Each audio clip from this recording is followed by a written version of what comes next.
रामगंगा के तट पर एक ज्योति पुंज के दर्शन हुए, जिसके बाद वहां मंदिर का निर्माण किया गया और उस स्थान पर भूमि देवता की पूजा प्रारंभ हुई।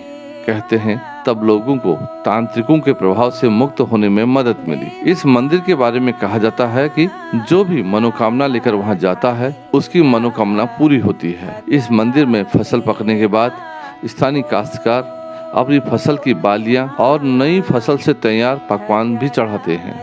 आपको बता दें कि उत्तराखंड में भूमिया देवता के मंदिर लगभग सभी गांवों में हैं, जिन्हें रक्षक देवता के रूप में माना जाता है। इसी वजह से इन्हें क्षेत्रपाल भी कहा जाता है। आपको बता दें कि भूमिया देवता की पूजा एक प्राकृतिक लिंग के रूप